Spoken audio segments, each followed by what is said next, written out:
Hello friends, welcome to my YouTube channel. তো আজকে আমরা শুরু করতে চলেছি সিভিল ইঞ্জিনিয়ারিং এর একটা most important subject surveying and levelling. তো আজকে আমি গোটা টপিকটা আমি প্রেজেন্টেশন ফর্মে আমি রেডি করে রেখেছি, সেটা আমি ডাইরেক্ট ল্যাপটপে স্ক্রিনে নিয়ে গিয়ে আমার দেখাচ্ছি।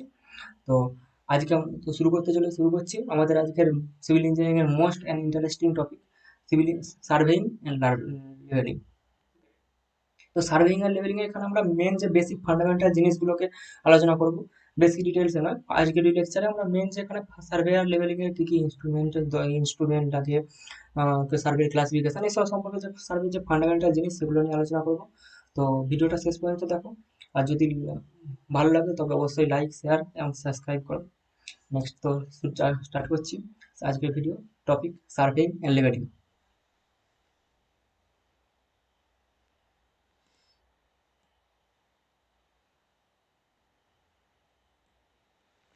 তো প্রেজেন্টেশনটা আমি ওপেন করছি।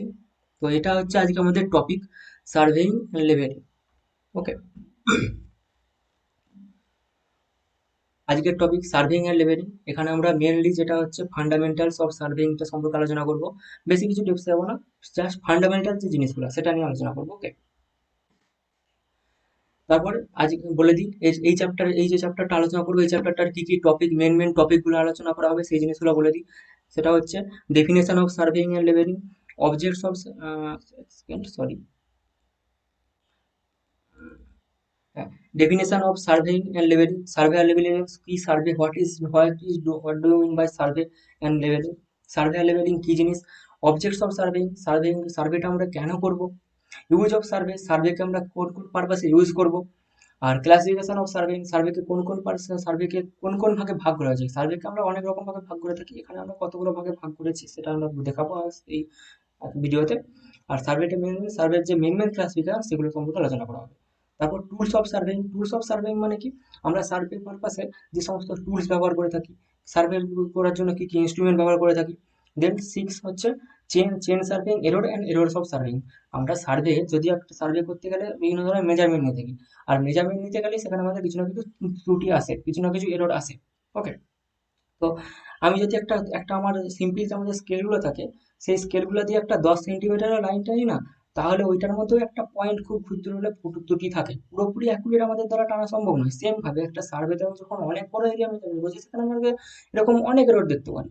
সেই সমস্ত কি কি ক্ষেত্রে কি এরর আসে, কোথায় পজিটিভ এরর, কোথায় নেগেটিভ এরর, কোথায় এররটা বাড়ে কমে, কেন এররটা আসে, সেই সমস্ত জিনিসগুলো নিয়ে আলোচনা করতে হবে এই চ্যাপ্টারে। নেক্সট আসছি হচ্ছে definition of surveying and definition of levelling. তো সার্ভেইং কি আর লেভেলিং কি, দুটোর মধ্যে পার্থক্য কি সেটা এখানে বোঝার চেষ্টা করো। Definition of surveying is an art of determining the position of relative different object on the surface of the earth by measuring the horizontal distance between them and plotting them in a map by suitable scale. কি বলা আছে এখানে, surveying is an art of determining the position of relative different objects. অনেকগুলো different, আমাদের আর্থ সার্ফেসে অনেকগুলো different object আছে, সেই অবজেক্টগুলোর মধ্যে হচ্ছে আমরা রিলেটিভ ডিফারেন্স বার করবো কি, লেন্থ বরাবর, অর্থাৎ কোথায় না হরাইজন্টাল ডিস্টেন্স, অর্থাৎ সার্ভে বরাবর হরাইজন্টাল প্লেন বরাবর এই আমার এখানে একটা অবজেক্ট আছে, আমি যেখানে দাঁড়িয়েছি আমার থেকে কিছুটা দূরে একটা অবজেক্ট আছে, সেই জিনিসটাকে আমি হরাইজন্টাল প্লেন বরাবর, অর্থাৎ সেটা থেকে আমার থেকে ওই জিনিসটার দূরত্ব কত আর কত দূরে আছে সেই জিনিসটাকে মাপা, সেটাকে হচ্ছে আমাদের সার্ভে। অর্থাৎ সার্ভে আমার হচ্ছে হরাইজন্টাল প্লেনে। But in case of levelling, আমরা লেভেলিং এর ক্ষেত্রে যদি দেখি, levelling is an art of determining the relative vertical distance between object on the earth in vertical alignment. এটা মাস্ট, যে ভার্টিক্যাল অ্যালাইনমেন্ট, এখানেই হচ্ছে তফাৎটা। এখানে আমরা ছিল হরাইজন্টাল ডিস্টেন্স, এটা হচ্ছে ভার্টিক্যাল অ্যালাইনমেন্ট, এটা হচ্ছে হরাইজন্টাল অ্যালাইনমেন্ট ছিল, এটা এখানে হচ্ছে vertical alignment. Thus the levelling is only done in vertical plane but the survey is in horizontal plane.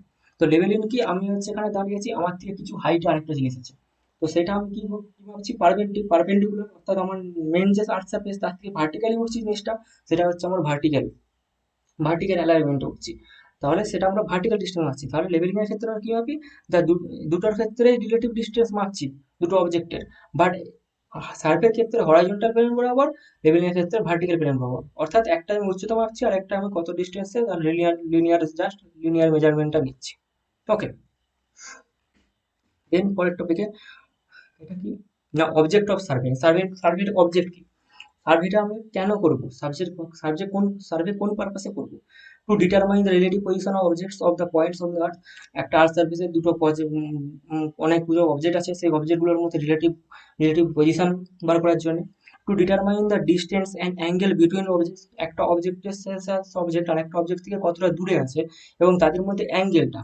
যেমন আমি যদি বলি আমি এখানে দাঁড়িয়ে আছি, আমার থেকে কিছুটা দূরে একটা 10 মিটার দূরে একটা গাছ আছে, এটা হলো একটা লিনিয়ার মেজারমেন্ট, কি না ডিস্টেন্স 10 মিটার ডিস্টেন্সে। এবার আমি বলতে পারি যে আমি যেখানে দাঁড়িয়ে আছি এখান থেকে আমার 30 ডিগ্রি অ্যাঙ্গেলে গাছটা আছে, তার মানে আমাকে কি করতে হবে, মানে এই বরাবর যে আমি আছি আমার ভার্টিক্যালের সাথে আমার 30 ডিগ্রি অ্যাঙ্গেল করে গাছটাকে দেখতে হবে, তখন সেটা হচ্ছে আমার কিনা অ্যাঙ্গুলার মেজারমেন্ট। তো তার জন্যই একটা অবজেক্টকে আমরা ডিনোট করতে পারি দুটো মেজারমেন্ট দিয়ে, একটা হচ্ছে লিনিয়ার মেজারমেন্ট আর একটা হচ্ছে অ্যাঙ্গেল মেজারমেন্ট। ওকে, এখানে এখানে সেটাই বলা হয়েছে, অ্যাঙ্গেল ডিফারেন্স অবজেক্ট বলতে ওটাই বোঝানো হয়েছে। To prepare a map or plan represent on area on horizontal plane, একটা আর্থ সারফেস, সেখানে আমাকে একটা ম্যাপ তৈরি করতে হবে। তো সেই ম্যাপটা আমাকে বানানোর জন্য আমাকে সার্ভে করতে হবে। To develop method through the knowledge of modern science and technology and use term in the field. আমার এখন দিন দিন আমার হচ্ছে বিজ্ঞান প্রযুক্তি অনেক উন্নত হচ্ছে, তো সেই বিজ্ঞান প্রযুক্তি উন্নত হতে হলে তার বিভিন্ন ধরনের রিসার্চ সেন্টার এসব অনেক কিছু বড় বড় প্রজেক্ট হতে পারে, সেই সমস্ত জিনিসগুলোকে আমাকে প্লট করতে হবে আমার আর্থ সার্ফেসে। তো সেগুলোর জন্য আগে সেই সার্ফেসটা ভালো করে নোটিস করে সেটা সার্ভে করতে হবে, তবেই সেটা আমরা করতে পারবো। আর এই সমস্ত যে পয়েন্টগুলো আমি বললাম, এই পয়েন্টগুলো করার জন্য আমাকে সার্ভেটাকে ভালো করে করতে হবে অবশ্যই। দেন ইউজ অফ সার্ভে, সার্ভেকে আমরা কোথায় কোথায় ইউজ করবো, আগেরটা ছিল অবজেক্টস অফ সার্ভে, সার্ভেকে আমরা কেন ইউজ করবো, এবার সার্ভেটাকে আমরা সার্ভেটাকে আমি কোথায় কোথায় ইউজ করবো। একটা হচ্ছে first topographical map showing hill river towns village forests etc are prepared by survey. অর্থাৎ টোপোগ্রাফিক্যাল ম্যাপ মানে আমার এই যে আমি যে এরিয়াটায় বসবাস করছি এই এরিয়াটার মধ্যে কোথায় হিল আছে, কোথায় পাহাড় পর্বত, কোথায় ভিলেজ আছে, কোথায় হচ্ছে টাউন আছে, আর কোথায় বন জঙ্গল আছে, এইসব জিনিসগুলোকে ডিনোট করা হচ্ছে সার্ভে, সিলেক্ট করা হয় সার্ভের দ্বারা। আর তারপরে একটা ম্যাপ প্রস্তুত করা হয় যেটাকে বলা হচ্ছে topographical map. For planning and estimating new engineering projects like supply and irrigation schemes, mines, railroad, bridge, transmission line, building etc. Surveying is required. না নতুন কোনো বিল্ডিং প্রজেক্ট বা বড় একটা প্রজেক্ট, একটা আমার কালভার্ট, ড্রেন, আমাকে রেল লাইন বা হচ্ছে হাইওয়ে রোড, এই সমস্ত তৈরি করতে হলে আমাকে আমাকে তো মেজারমেন্ট নিতে হবে, একটা রোড তৈরি করবো তাহলে কতটা কতটা লম্বা রোডটা হবে লেন্থ, তাহলে আমার সেক্ষেত্রে লেন্থের মেজারমেন্টটা নিতে হবে, সেগুলো আমরা কোথায় করবো না সারের মাধ্যমে। দেন আসছি cadastral map showing the boundaries a field house and other properties are prepared by survey. Cadastral map মনে হচ্ছে আমার একটা কোনো একটা গ্রাম বা কোনো একটা শহর বা কোনো একটা রাজ্য, এই সমস্ত যে সীমান্ত বর্ডার, মেনলি যে বর্ডার লাইনটা হয়, সেই বাউন্ডারিজ অর্থাৎ সীমারেখা, সেই জিনিসটা যে ম্যাপে করা হয় সেটা হচ্ছে ক্যাডাস্ট্রাল ম্যাপ। এবং ওই ম্যাপের মধ্যে আমার ওই জায়গাটার মধ্যে যা যা ডিটেলিং, কোথায় ঘর বাড়ি, কোথায় জনবসতি, কোথায় ঘর বাড়ি বন জঙ্গল আছে, সেই সমস্ত ওই ম্যাপটার মধ্যে আমার বলা থাকে। তারপর engineering map showing the position engineering works like road, railway, building, dams, canals etc prepared by survey. Engineering পারপাসে যে সমস্ত আমরা ম্যাপ ব্যবহার করি সেই সমস্ত ম্যাপে আমাদের কোথায় কালভার্ট আছে, কোথায় পাহাড়, কোথায় রেলওয়ে আছে, কোথায় ব্রিজ আছে, কোথায় বিল্ডিং আছে, সেই সমস্ত জিনিসগুলো যেই ম্যাপে দেখানো হয় সেই ম্যাপটা প্রস্তুত করতে হয় একটা আমার, তবেই আমি সেই এরিয়াটার মধ্যে আমার কোনো প্ল্যান একটা প্লট করতে পারি। আগে সেই এরিয়াটা সম্পর্কে আমার যথেষ্ট ডিটেলিং নিতে হবে, সেই সমস্ত ইঞ্জিনিয়ারিং ম্যাপগুলো প্রস্তুত করা হয় সার্ভের মাধ্যমে। তারপর to set out a work and transfer details from map to ground knowledge of surveying is used. To set out a work মানে আমি একটা প্রজেক্টও ভাবলাম করব, সেই প্রজেক্টটার জন্য আমি একটা এরিয়া আগে চিহ্নিত করব, সেই এরিয়াটা চিহ্নিত তো করলাম, কোথায় চিহ্নিত করলাম না ম্যাপে, বাট ওই ম্যাপে যে এরিয়াটা চিহ্নিত করলাম ওই এরিয়াটা অ্যাকচুয়ালি গ্রাউন্ডে কোথায় আছে, সেই জিনিসটা আমাকে জানতে হলে আমাকে কোথায় কিসের হেল্প নিতে হবে না সার্ভে। অবশ্যই আমি ম্যাপে একটা জায়গা চিহ্নিত করলাম, সেই জিনিসটা আমাকে তো গ্রাউন্ডে প্লট করতে হবে, তবে তো আমি সেই জায়গাটা গ্রাউন্ডে যে দেখতে পাবো, সেই জিনিসটা সঠিকভাবে গ্রাউন্ডে প্লট করার জন্য আমাকে কিসের হেল্প নিতে হয় না সার্ভে।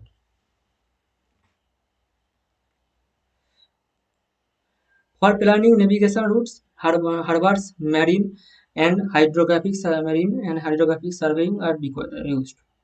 এগুলো হচ্ছে জলের নিচে বিভিন্ন ধরনের সার্ভে করা হয়। তারপর কোন রাস্তা কোন দিকে যাবে সেই রুট, ওই সমস্ত জিনিস সবকিছু সার্ভের মাধ্যমে এগুলো করা হয়। এগুলো সার্ভের একটা ইউজ। এবার কি এখানে একটা ছবি দেখেছি আমি, কি কন্ট্যুর ম্যাপ লেখা আছে, দেখ কন্ট্যুর ম্যাপ। কন্ট্যুর ম্যাপ কি? এটা হচ্ছে কন্ট্যুর ম্যাপ, বিভিন্ন জায়গার কন্ট্যুর ম্যাপ, এটা একটা লেভেলিং এর জিনিস। এটা হচ্ছে সার্ভে নামটাই পড়ছে যে কন্ট্যুর ম্যাপ হচ্ছে কোনো একটা অঞ্চল, সেই অঞ্চলের বিভিন্ন জায়গার লেভেলটা মানে জিরো, ধর একটা জিরো লেভেল মিন সি লেভেল আছে, সেটাকে একটা কোথায় কোথায় সেই সমতল ভূমি আছে সেটাকে একটা জায়গায় দিয়ে চিহ্নিত করা, কোথায় কোথায় 500 মিটার হাইটের একটা সার্ভে আছে সেই জায়গাগুলোকে একটা দিয়ে চিহ্নিত করা হলো, কোথায় কোথায় 1 কিলোমিটার হাইটের একটা জিনিস আছে, পাহাড় পর্বত আছে, সেই সমস্ত জায়গাগুলোকে একটা উম, জায়গা দিয়ে এরিয়া দিয়ে লাইন, বর্ডার লাইন দিয়ে নোট করা হয়, সেটাকে বলা হয় আমরা কন্ট্যুর ম্যাপ। ঠিক আছে? সেগুলো আমরা সার্ভের মাধ্যমে করে থাকি। যে কন্ট্যুর ম্যাপে যে দেখো অসংখ্য অসংখ্য লাইন আছে, এই লাইনগুলো হচ্ছে এক একটা কন্ট্যুর, মানে এই লাইন বরাবর, যদি এই লাইনটা বরাবর আমার 500 মিটার হয়, তাহলে এই লাইন বরাবর যতগুলো এরিয়া পড়ছে সবগুলোই হচ্ছে 500 মিটার লেন্থের, 500 মিটার হাইটের। তেমনি এগুলো হচ্ছে সব, তারপরে যদি আবার করি এটা হচ্ছে 5 মিটার, এগুলো সব 1000 মিটার যদি ধরি 1000 মিটার। তো এগুলো সবই হচ্ছে আমাদের সার্ভের এক একটা ইউজ। এরপরে আসছে আমরা টাইপস অফ সার্ভেইং। সার্ভেইং এর টাইপস কি কি টাইপ, আর types of surveying, that's mean classification of survey. এবার সার্ভে ক্লাসিফিকেশন, এখানে একটা বলি, সার্ভেকে আমরা বিভিন্ন ভাবে ব্যবহার করতে ক্লাসিফাই করতে পারি। তার মধ্যে আমরা মেন কতগুলো ক্লাসিফিকেশন এখানে নিয়েছি। যেমন হচ্ছে একটা হচ্ছে প্রাইমারি ক্লাসিফিকেশন। প্রাইমারি ক্লাসিফিকেশন কি? Surveying is primarily classified under, that's mean primary classification. কি কি না, প্লেন সার্ভেইং আর geodetic surveying. Plane survey primarily দুভাগে ভাগ করছি, জিওরিটিক সার্ভেইং আর প্লেন সার্ভে। প্লেন সার্ভে এবার জানতে হবে কোনটা প্লেন সার্ভে কোনটা জিওরিটিক সার্ভে। এবার বলছি, যেমন plane survey, geodetic survey. Plane survey is that type of surveying in which the mean surface of the earth is considered as plane and the spherical shape is neglected. আমরা জানি, সবাই আমরা জিওগ্রাফিতে পড়েছি যে আর্থ সারফেসটা সমতল নয়, ওটা একটা গোলাকার। বাট আমরা সমতল দেখি কেন? কারণ আমাদের যতদূর দৃষ্টিকোণ যায় স্বাভাবিকভাবে, তার মধ্যে আমরা ওই জিনিসটাকে, আমরা গোটা সারফেসটা আমরা সামনাসামনি জিনিসটা দেখি। তো সেটা আমরা ওই কার্ভেচারটা যে অত বড়, তো পৃথিবীর রেডিয়াস তো অনেক, তাই জন্য ওই কার্ভেচারটা আমরা বুঝতে পারি না। বাট আমরা যখন অনেক একটা খোলা মাঠে যদি দাঁড়াই, তাহলে আমরা বুঝতে পারি যে মাঠটা মাঝখান থেকে যেন উঁচু হয়ে গেছে, বোঝা যায়। বা বড় সমুদ্রে যখন যাই, সমুদ্রে যখন দেখি, সমুদ্রে মনে হয় যেন হঠাৎ সমুদ্রটা এক জায়গায় থেমে গেছে, বাট থামেনি, কারণ ওই জায়গাটার পরে কার্ভ চালু হয়ে যাচ্ছে, মানে ওর অপোজিট সাইডে আমার দেখার ক্ষমতা নেই, কারণ পৃথিবীটা গোলাকার। সেটাই এখানে বলা হয়েছে যে আর্ক কার্ভেচার। কিন্তু আমরা কি করছি, যে প্লেন সার্ভের ক্ষেত্রে কি করছি, ওই আর্ক কার্ভেচারটা আমরা ধরছি না, আমরা ধরে নিচ্ছি পৃথিবীটা সমতল, আমরা নেগলেক্ট করছি আর্থের কার্ভেচারটা, পৃথিবীর যে স্ফেরিওডিয়াল শেপটা আছে সেটা নেগলেক্ট করছি। তাহলে এই সময় কি হবে না, all triangles form by survey লাইনগুলো দিয়ে যদি আমি একটি ট্রায়াঙ্গেল ফর্ম করি আর কনসিডার প্লেন ট্রায়াঙ্গেল, তাহলে পৃথিবীর সার্ফেসটাকে আমি প্লেন নিচ্ছি, সেই প্লেন সার্ফেসের উপর যদি আমি একটা ট্রায়াঙ্গেল আঁকি, তাহলে সেটা তো প্লেনই হবে। আমার খাতা, বইয়ের খাতাটা প্লেন, তো সেখানে আমি একটা ট্রায়াঙ্গেল স্কেল দিয়ে যদি আঁকি, তাহলে সেটা আমাদের প্লেনই হবে। তো সেটা এখানে বলা আছে। The level is considered straight, the level line is consider straight. এবার ওই আর্থ সারফেসটাকে আমি স্ট্রেট ধরেছি, তাহলে ওই সারফেস বরাবর যদি আমি লেভেল দিই, যে কোনটা কতটা থেকে কতটা ভার্টিক্যাল ডিস্টেন্সে আছে, যেহেতু আর্থ সারফেস লেভেল সারফেসটাকে আমি প্লেন ধরেছি, তাহলে তার হচ্ছে ওই লেভেলিং, ওই বরাবর যে আমি লেভেলটা করবো, সেই লেভেলটা অটোমেটিক স্ট্রেট হবে। This type of surveying can done within 195.5 square kilometre area. এবার আমরা আর্থ সারফেসটাকে এখানে কি করছি না, নেগলেক্ট করছি। এবার আমি কত, আমার একটা নেগলেক্ট করার লিমিট আছে, যে কতদূর পর্যন্ত আমি নেগলেক্ট করতে পারবো, সেই লিমিটটা হচ্ছে আমার এখানে 195.5 semi square kilometre square area, মানে 195.5 কিলোমিটার স্কোয়ার এরিয়ার মধ্যে যদি কোনো সার্ভে করি, সেক্ষেত্রে আমি সব কিছুকে স্ট্রেট নিতে পারি, অ্যাজ ওয়েল অ্যাজ আর্থ সারফেসটাকে আমি স্ট্রেট ধরতে পারি, এবং নেগলেক্ট করে দিতে পারি আর্থের কার্ভেচারটা। অর্থাৎ এখানে আর্থের কার্ভেচারটা আমার কাউন্টের মধ্যে আসছে না। বাট জিওটিক সার্ভের ক্ষেত্রে ঠিক এর উল্টাটা। In this type of surveying in which the shape of earth is taken into account, মানে এখানে আর্থ সারফেসের যে কার্ভেচারটা সেটা কিন্তু আমি কাউন্ট করছি। All lines are lain on the surface are curved line, and triangles are spherical triangle. তাহলে এই সার্ফেসে আমি যে সমস্ত কার্ভ লাইনগুলো টানবো সেগুলো কার্ভ লাইন, আর হচ্ছে ট্রায়াঙ্গেলটা যদি একটা জিনিসটা কার্ভ, তার সেই যে কার্ভ জিনিস আমি যদি একটা কিছু জিনিস কিছু ট্রায়াঙ্গেল বা কিছু একটা লাইন আঁকি, সেই লাইনটা অটোমেটিক্যালি কার্ভ হবে, যেহেতু যেই জিনিস সার্ফেস আঁকছি সেই সার্ফেসটাই curve. This type of survey takes place in case of more than 195.5 square kilometer area. Classification based upon 195.5 kilometre square এরিয়ার থেকে যখনই বেশি এরিয়াতে যাচ্ছি, তখনই আমাকে এই সার্ভেতে ঢুকে যেতে হবে, অর্থাৎ আমাকে আর্থের যে কার্ভেচার সেটা তখন আমাকে ধরতে হবে, তার জন্য আলাদা প্রসেস আছে। মেন পার্থক্যটা বোঝা গেছে, এখানে আর্থ সার্ভেস আমি রিলোড করতে পারি, বা জিওমেট্রিক সার্ভের ক্ষেত্রে আমাকে আর্থ সার্ভেসটাকে কাউন্ট করতে হবে।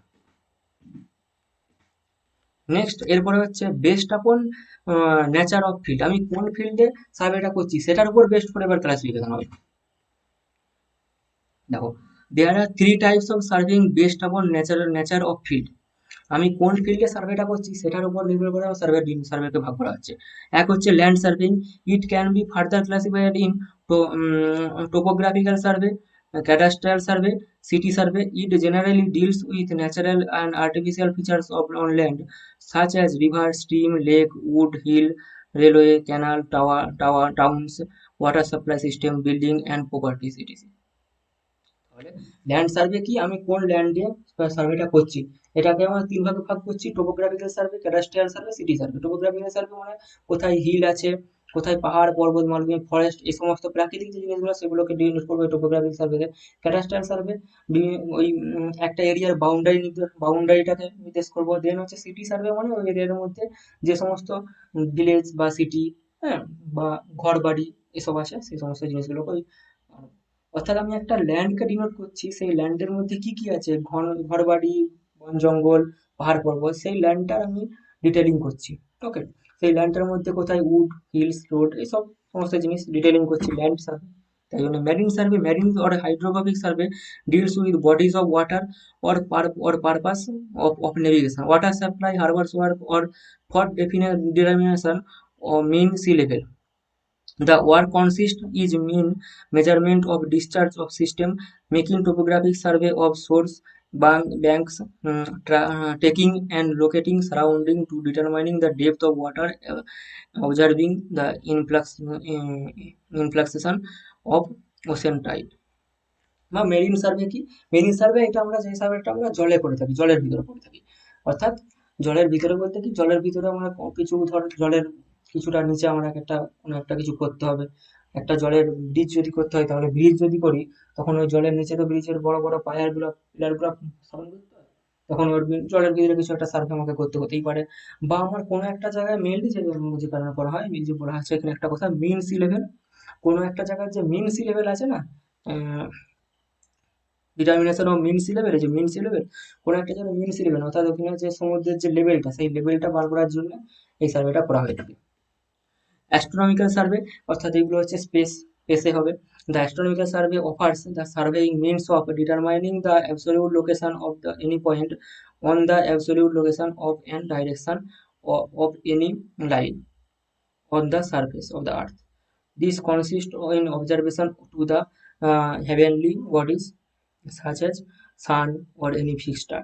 মানে এগুলোর ক্ষেত্রে কোনো একটা অ্যাস্ট্রোনমিক্যাল সার্ভের ক্ষেত্রে কি হচ্ছে, কোনো একটা গ্রহ বা কোনো একটা আমরা তারা, এই যে যেমন সান বা এনি যে কোনো ফিক্সড স্টার, সেটাকে আমরা একটা ফিক্সড পয়েন্ট হিসেবে তার রেসপেক্টে অন্য কোনো একটা জিনিসের পজিশন বার করবো, সেটার ক্ষেত্রে আমরা হয়ে যাচ্ছে আমার অ্যাস্ট্রোলজিক্যাল সার্ভে। দেন আসছে অবজেক্টের উপর বেস্ট করে সাবজেক্ট সার্ভেইংকে ভাগ করা হচ্ছে। এটা হচ্ছে চার ভাগে ভাগ করা যায়। একটা হচ্ছে geological surveying, mine surveying, archaeological surveying আর মিলিটারি সার্ভেইং। জিওলজিক্যাল সার্ভেইং মানে হচ্ছে কোনো একটা জায়গার আর্থ সার্ফেসের একটা ডিটেলিং। মাইন সার্ভেইং, এটা হচ্ছে আমি কোনো একটা জিনিস, কোনো একটা আমার একটা প্রপার্টি দেওয়া আছে, সেই প্রপার্টিটাকে আমি ডিটেলিং করবো, সেই জন্য আমরা মাইন সার্ভেইং ব্যবহার করে থাকি। আর্কিওলজিক্যাল সার্ভেইং, দেন মিলিটারি সার্ভেইং কি, মিলিটারি সার্ভেইং হচ্ছে আমি যে ওই মিলিটারি পারপাসে আমরা আমাদের বর্ডারে যখন যুদ্ধক্ষেত্রে যখন মিলিটারিরা যায়, তখন তারা যাতে তাড়াতাড়ি যেতে পারে, সেই জন্য তাদের রোডটা সেভাবে প্রস্তুত করা হয় যাতে সেই রোড দিয়ে তাড়াতাড়ি গাড়ি যেতে পারে। বা আমাদের যুদ্ধক্ষেত্রে কোন কোন সার্ভের মাধ্যমে বার করা হয় এই জিনিসগুলো, যে কোন জায়গায় দাঁড়ালে শত্রুপক্ষ চট করে খুব তাড়াতাড়ি অ্যাটাক করতে পারবে না, বাট আমরা চট করে আমরা খুব দ্রুত অ্যাটাক করতে পারবো। এই সমস্ত জিনিসগুলো পজিশনগুলো সার্ভের মাধ্যমে ব্যবহার করা হয়। বেসড অন ইনস্ট্রুমেন্ট, এবার ইনস্ট্রুমেন্টের উপর বেস করে সার্ভেকে কিভাবে কিভাবে ভাগ করা হয়, এটাই আমাদের মেন বিষয় সার্ভের মধ্যে। এতগুলো যে ক্লাসিফিকেশন করলাম, আমার মেন জিনিস এই কিন্তু এই বেসড অন ইনস্ট্রুমেন্ট, এটাই আমাদের এইগুলোর বেসড অন ইনস্ট্রুমেন্ট, এই যে 5টা ইনস্ট্রুমেন্ট বেসের যে ক্লাসিফিকেশন, এই 5টা জিনিসকে নিয়ে আমাকে পরে পড়তে হবে, বাকিগুলো আমাদের অতটা লাগবে না। তো মেন কি কি ইনস্ট্রুমেন্ট ইউজ করছি সেটার বেসে হচ্ছে চেন সার্ভেইং, চেনের মাধ্যমে, কম্পাস সার্ভেইং অর্থাৎ কম্পাসের মাধ্যমে, প্লেন টেবিল সার্ভেইং, একটা হচ্ছে প্লেন টেবিল সার্ভে, এটা এক ধরনের সার্ভে, এখানে একটা টেবিল থাকে, টেবিল ছোট একটা টেবিল থাকে, সেই টেবিলে আমরা হচ্ছে একটা পেপার থাকে, সেই পেপারে আমি সমস্ত ডিটেলিং গুলো প্লট করি ফিল্ডে গিয়ে। তারপর থিওরিলাইজ সার্ভিং, ট্যাকোমেট্রিক সার্ভিং। থিওরিলাইজ একটা যন্ত্র, সেই যন্ত্র দিয়ে সার্ভিংটা হয় বলে সেটাকে হচ্ছে সার্ভিং, সেটাকে সেইটার নাম অনুসারে আমাকে থিওরিলাইজ সার্ভিং নাম করা হয়েছে। ট্যাকোমেট্রিক সার্ভিং এটাও সেম ওরকম।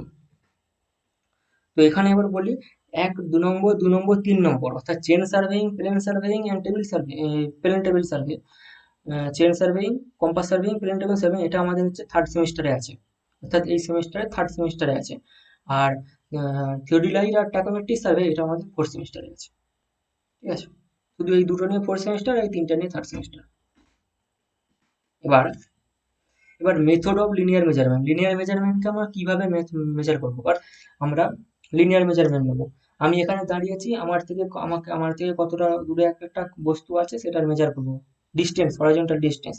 বা আমাকে একটা প্রজেক্ট করতে হবে, সেই প্রজেক্টটার বাউন্ডারি লাইন, প্রজেক্টটা কতটা এরিয়ার মধ্যে বানানো হচ্ছে সেটা বার করার জন্য আমাদের বাউন্ডারি লাইন হিসাব করতে হবে, সেটা হচ্ছে আমাদের এই মেথড অফ লিনিয়ার মেজারমেন্টে আসছে। এটা হচ্ছে লিনিয়ার মেজার, কি কিভাবে আমরা একটা ডিস্টেন্স মেজার করতে পারি, সেটা হচ্ছে ডিস্টেন্স মেজারমেন্টের প্রসেস।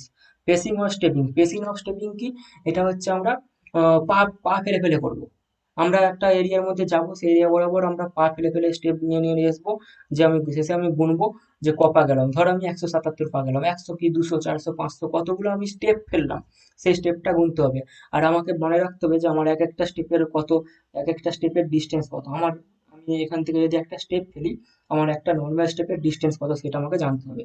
তো এখানে বলা আছে in this method survey in this method surveyor work along the line to be measured and counts the number of steps, then the distance measured is equal to the number of steps into average length of the step। তাহলে ডিস্টেন্সটা কি, আমি কতগুলো step গেলাম তার সাথে multiply করব কি না আমার একটা স্টেপের, এবার এক একটা স্টেপের এভারেজ ডিস্টেন্স কত। ঠিক আছে, average length of step can be found by walking along a known length. আমি একটা মানে যে লেন্থটা আমি জানি, ধর এখান থেকে আমি জানি, এখান থেকে আমি 1 মিটার একটা ডিস্টেন্স জানি, সেই 1 মিটার ডিস্টেন্স বরাবর আমি হেঁটে গেলাম, তাহলে আমি বুঝে যাবো যে কতগুলা স্টেপ ফেলেছি। ধর আমি এখান থেকে 1 মিটার ডিস্টেন্স আমাকে হাঁটার জন্য যাওয়ার জন্য আমাকে 5টা স্টেপ হাঁটতে হলো, তাহলে 1 মিটার ভাজিত 5টা স্টেপ, তাহলে আমার এক একটা স্টেপের আমি কতগুলো, আমার আমার এক একটা স্টেপ যে ফেলছি তার ডিস্টেন্স কত সেটা আমি পেয়ে যাবো। Then a normal man take বলা আছে যে normal man takes a step of length 0.75 metre to 0.8 metre. একটা নর্মাল সাধারণত আমাদের মানুষের স্টেপ হয় 0.5 0.8 থেকে 0.75 মিটার। এই যে এখানে আমি ছবিটাই দেখিয়েছি যে এখানে এই দেখো, এই যে ছবিটা বরাবর দেখো, এই ছেলেটা যাচ্ছে, স্টেপটা গুনে গুনে যাচ্ছে, যে মাথায় গুনছে 1 2 3 4 5 6 করে স্টেপটা গুনে গুনে যাচ্ছে, জাস্ট স্টেপটা গুনে গুনে যাচ্ছে, এই যে কতগুলো স্টেপ যাচ্ছে। দেন আছে using passometer. A passometer is an watch like instrument, stop ওয়াচের মতো একটা instrument, which carried vertically in pocket, যেটা পকেটে রেখে দিতে হয়, টি শার্টে রেখে দিতে হয়, অথবা টাইড টু এ লেগ, আমার হচ্ছে পায়ের সাথে আমার কোনো একটা গাটার টাইপের জিনিস থাকে, ওটা বাঁধার জন্য একটা জিনিস থাকে, সেটা দিয়ে পায়ে বেঁধে দিতে হয়। It records the number of step taken. আমি আমার এবার যে আমি স্টেপ নিয়ে নিয়ে যাচ্ছি, আমার তো গোনা ভুল হতেই পারে, কোনো কারণে আমি ভুলে যেতেই পারি অন্য মানুষকে, সেখানে আমি ধর 5টা স্টেপ হলো, আমি বললাম 4টা স্টেপ, হতেই পারে। সেই মিসআন্ডারস্ট্যান্ডিংটা যাতে না হয়, সেই জন্য আমরা এই প্যাসোমিটার ইউজ করি। এটা কিছুই নয়, আমি যে স্টেপটা নিয়ে নিয়ে যাচ্ছি, জাস্ট এই স্টেপটা ও নিজে মেজার করবে। এখন আমাদের এখন আমরা মডার্ন যুগের ছেলে, আমরা সবাই জানি যে আমাদের এখন ওয়াচেও দিয়ে দিচ্ছে, যে ব্যান্ড ওয়াচ গুলো হচ্ছে, ব্যান্ড ওয়াচেও আমাদের এই প্যাসোমিটার ব্যবহার হচ্ছে। সেখানে আমরা প্রতিদিন জানি যে আমরা সবাই ওই ব্যান্ড ওয়াচ গুলো, যে স্মার্ট ওয়াচ যেগুলোকে বলি, সেই স্মার্ট ওয়াচে এই প্যাসোমিটার সিস্টেম থাকে। আমরা কতগুলো স্টেপ হাঁটছি, আমাদের হার্টবিট, আমাদের শরীরের টেম্পারেচার, এগুলো সব কিন্তু বলে দেয় ওই ব্যান্ড ওয়াচ গুলোতে, ওই স্মার্ট ওয়াচ গুলোতে, সেখানে এই প্যাসোমিটার থাকে। আমরা মর্নিং ওয়াকে গেলে কতগুলো স্টেপ ফেলছি সেগুলো সব কাউন্ট করে। ঠিক তো? দেন আসছে ইউজিং পেডোমিটার। এবার পেডোমিটার কি? This instrument is similar to passometer. এটা প্যাসোমিটারের সাথে একই, বাট পার্থক্যটা হয় but it can record the distance. Passometer এবার আস্তে আস্তে প্রযুক্তি জিনিসটা উন্নত হচ্ছে। প্যাসোমিটারের ক্ষেত্রে কি ছিল, আমরা হচ্ছে স্টেপটা মাপছিল কতগুলো স্টেপ যাচ্ছি, বাট এটা কি করছি, স্টেপ মাপছে তার সাথে সাথে ডিস্টেন্সও মাপছে। অর্থাৎ স্টেপ আর ডিস্টেন্স মাপছে, আমার খাটনি কিছু কমিয়ে দিল, আমার তো কিছু ঘাটতি হবে না। Then আসছে odometer. Odometer, this instrument is attached to a wheel of a cycle or any other vehicle. It records the number of revolutions made by wheel. Knowing the circumference of the wheel, the distance traveled may be found. কি এটা হচ্ছে আমাদের উম, একটা odometer একটা জিনিস, যেটা হচ্ছে একটা সাইকেলের মতো একটা সাইকেল বা একটা কোনো চাকা এটাকে দিয়ে দিতে হবে। তাহলে ওই চাকাটার যে একটা পরিধি আছে, সেই পরিধি ওরা কতগুলো পরিধি হাঁটছে, কতগুলো পরিধি যাচ্ছে সেটাও কাউন্ট করবে। অর্থাৎ ওই চাকাটা কত পাক ঘুরছে কাউন্ট করলো, ইনটু তার যে পরিধি, এক পাক ঘুরলে যতটা যায় সেই ডিস্টেন্সটা গুণ করে দিলে পেয়ে যাবো আমি টোটাল ডিস্টেন্স। সেটাই এইটা কাউন্ট করে যে ওই কাঁটাটা, ওই চাকাটা কতবার ঘুরছে, কতবার রেভলিউশন হচ্ছে, রোটেট হচ্ছে। তারপর হচ্ছে স্পিডোমিটার। স্পিডোমিটার আমরা সবাই জানি গাড়ির যে সিম্পল গাড়ির যে স্পিডোমিটার। আমরা মোটর সাইকেল, বাইক, এসবে বাইক, চার চাকা গাড়ি, বাস, লরি সবে আমরা স্পিডোমিটার দেখেছি। স্পিডোমিটার কি না, যেখানে হচ্ছে কিমি পার হাওয়ারে হচ্ছে আমাদের বেগটা থাকে, গতিবেগটা থাকে। তো আমরা মোটর সাইকেল, আমি একটা লেন্থ বরাবর একটা ফাঁকা মাঠ আছে, সেই মাঠের পরিধি বরাবর আমি হচ্ছে যদি গাড়ি চালিয়ে নিয়ে যাই 20 কিলোমিটার বেগে, তাহলে আমরা কি জানি, তাহলে ওটার ডিস্টেন্স কি করে পাবো, 20 কিলোমিটার ঘন্টা বেগে গাড়ি চালিয়েছি ইন্টু কতক্ষণ সময় গাড়ি চালিয়েছি, ধর 5 মিনিট চালিয়েছি, 5 ইন্টু 20, 5 ইন্টু 20, তাহলে 100 মিটার ডিস্টেন্স। ওকে, অর্থাৎ এস সমান ভিটি, সময় সময় দূরত্ব সমান বেগ ইন্টু সময়। Okay? এই সূত্রে ফেলে এই স্পিডোমিটার মধ্যে বার করতে পারো। স্পিডোমিটার ওই একই জিনিস, সেম, আমাদের গাড়িতে যেমন থাকে ওই সেম জিনিস, সেম। এখানে হচ্ছে কি থাকে, ওডোমিটার এখানে এগুলো মেনলি অটোমোবাইল যে কোম্পানিগুলো সেগুলো এগুলোটাকে ইউজ করে, কারণ ওরা ওরা এটার সাথে বেশি রিলেটেড। এই দেখ এখানে একটা ছবি দিয়েছে আমার, পেডোমিটারের ছবি, পেডোমিটারের ছবি। এটা হচ্ছে পেডোমিটার। এটা স্টেপ কাউন্ট করে প্লাস হচ্ছে আমার ডিস্টেন্সকে বলে দেয়। আর এটা হচ্ছে আমাদের ওডোমিটার, এই যে সাইকেল, এই যে চাকার মতো একটা জিনিস, এই চাকার মতো জিনিসেই ওডোমিটারটা লাগিয়ে দিতে হবে, তাহলে এই গুণ নিবে যে কতগুলো সাইকেলেই যাচ্ছে। তো আজকে মেন এতটাই, এগুলো ছিল আজকের টপিক পর্যন্ত, ক্লিয়ার এতটুকুই করলাম। তাহলে আমরা লিনিয়ার মেজারমেন্টের কি কি প্রসেস সেগুলো জানলাম, মেন ফান্ডামেন্টাল জিনিসগুলো জানলাম। তো এর পরে নেক্সট ভিডিওতে আমরা জানবো কি কি টুলস ইউজ হয়, লিনিয়ার মেজারমেন্ট নিতে কি কি টুলস ইউজ হয় সেগুলো আমরা পরের ভিডিওতে জানবো। ওকে, তো আজকের জন্য এতটাই, পরের ভিডিওতে বাকিটা হবে। ওকে, তো বাই। চ্যানেলটা ভালো লাগলে অবশ্যই সাবস্ক্রাইব